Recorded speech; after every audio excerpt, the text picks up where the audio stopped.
The movie opens in 1857, in the farthest reaches of the North, where a ship lies trapped in the ice. Its captain, Anderson, is desperately searching for a way to free it, instructing his crew to break the ice surrounding the vessel. That night, as Anderson sits in his cabin, he hears an unsettling sound. Soon after, the ship's doctor, Utzon, calls for him, pointing out a distant fire burning across the icy expanse. Anderson gathers a few men and sets out to investigate. When they arrive, they find blood scattered everywhere, and one of the men discovers an injured man lying amid the snow. It is Victor. Suddenly, a deafening roar echoes through the night. The men panic and rush Victor back to the ship. Anderson and his crew arm themselves with guns, preparing for whatever is coming.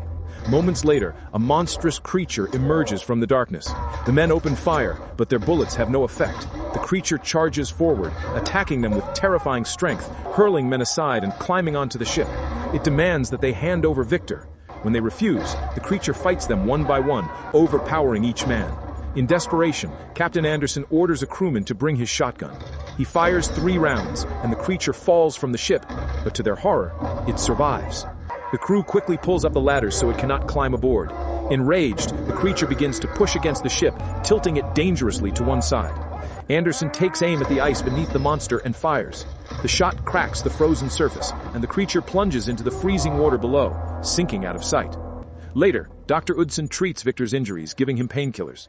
Victor, still weak, warns them that the creature will return for him, and that it will kill every last one of them until it gets what it wants. He insists the creature cannot die, revealing that he himself is the one who created it. Desperate and afraid, Victor begs Captain Anderson to promise that when the creature comes back, he will give Victor to it. He begins to explain who he is. His name, Victor, meaning the Conqueror, was given to him by his father, and everything began with his parents. His father was a baron and a renowned surgeon who had married Victor's mother only for her wealth to preserve his title and estate. Most of the time, his father was away, but whenever he returned home, he controlled everything, even what the family was allowed to eat. Victor often overheard his parents arguing about money and about him, and those fights terrified him. His father frequently tested Victor on medical lessons he had taught him, and if Victor failed to answer correctly, he was punished, though not physically, as his father was careful to protect his reputation as a respected doctor. One day, as his father prepared to leave on another trip, Victor's mother went into labor and began to bleed heavily. His father took her into a room to assist with the delivery, while Victor waited outside, frightened and helpless. Moments later, his mother died, giving birth. To Victor, she had been a part of him, and now that part was gone. The loss was unbearable. With her death, Victor felt utterly alone in the world. As the years passed, Victor's younger brother, William, grew to be admired by their father, while Victor was pushed aside, treated as though he didn't exist. This neglect planted a seed of doubt in Victor's mind. How could his mother have died in the hands of the most skilled and knowledgeable doctor of his time? The thought consumed him, and a terrible idea began to grow within him. One day, he confronted his father, accusing him of letting her die. His father sternly replied that no one could conquer death. But Victor, defiant, vowed that he would gain more knowledge than his father ever possessed. He envisioned mastering life and death themselves. In his dreams, he saw a dark angel, and he swore to surpass his father as a surgeon. Back in the frozen north, the creature re-emerged from the ice. Years earlier, after the death of Victor's father, William had been sent to live with relatives in Vienna, while Victor went to London and later to Edinburgh. There his intellect grew rapidly, and he delved deeper into medical science. By 1855, at the Royal College of Medicine, Victor presented his radical ideas on life and death. He declared that while birth was not in human control, death could be, that mankind could create miracles, teaching students defiance instead of obedience. The presiding professor challenged him, asking how he could teach the impossible. In response, Victor revealed a composite cadaver, the body of a dead shopkeeper whose arm belonged to a carpenter. Every muscle and ligament had been carefully connected. He attached a device to the corpse, and before the stunned audience, the body moved. The motion, Victor explained, came from electrical current. The professor angrily interrupted, declaring that this was a formal hearing, not a carnival act. To test Victor, he threw a ball toward the body, and to everyone's shock, the dead man caught it. The brain decided to catch it, Victor exclaimed triumphantly, but the professor called the experiment unholy and obscene, rejecting his work entirely. Later that evening, as Victor wandered the streets, a man approached him, Heinrich Harman, sent by William to find him. Victor learned that William was soon to marry Heinrich's niece, Elizabeth.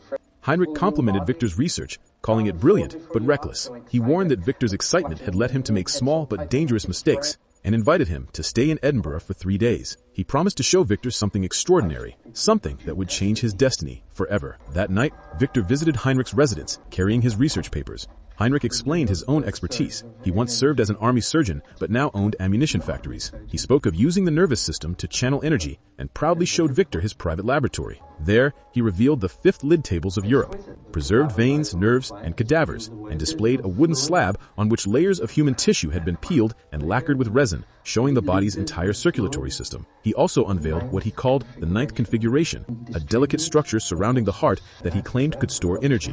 Heinrich offered Victor access to all his resources, but in exchange, he would one day ask for a favor. Victor replied that he would consider the offer and left. Soon after, he reunited with his brother William after many years and met William's fiancée, Elizabeth. During dinner, tension arose when Victor and William argued, William accusing Victor of seeking attention and Elizabeth openly opposing his experiments on regeneration and life.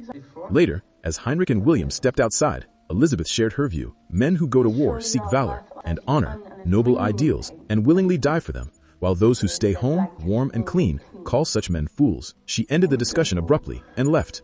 Meanwhile, Victor's health deteriorated as chaos erupted outside, soldiers and men losing patience, desperate to return home.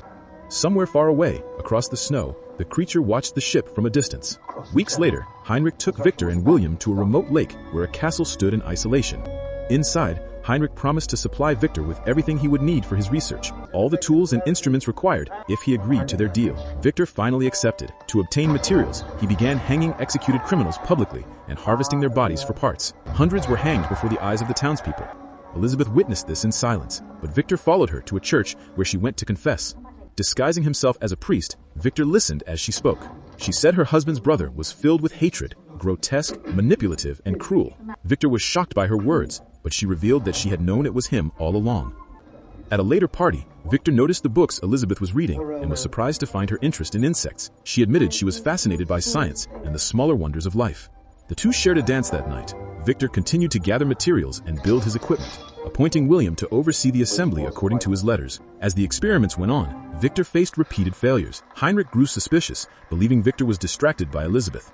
Victor insisted he was close to discovering the access point to the lymphatic system, but Heinrich warned him that the war was nearing an end, and so were his funds. Losing patience, Heinrich gave him 1 week to complete his work. Days later, Elizabeth visited Victor's laboratory. She confessed that she felt a physical bond between them, and Victor admitted the same. He leaned in to kiss her, but she stepped back, saying that while some beings have no choice, humans are blessed with free will, and she had made hers. Then she left.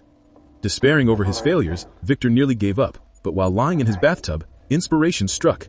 He placed a battery near the lymphatic system of a dead body, and to his astonishment, the corpse moved. He had found the key. Soon after, he and Heinrich went to the battlefield, where the bodies of fallen soldiers were collected for his experiments. Victor studied each muscle carefully, dissecting and reassembling healthy body parts from different corpses into one. Heinrich photographed every stage for documentation. The laboratory turned into a macabre chamber of body parts, with remains piled like discarded waste.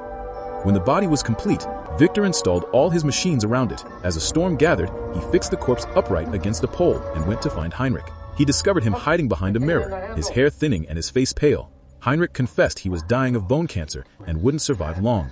He asked Victor to fulfill his promise, to transfer his mind into the new body. Victor refused, explaining that the disease had spread through his nervous system, making it impossible. He told him they would discuss it later and climbed up to the castle's rooftop to set up instruments to harness lightning.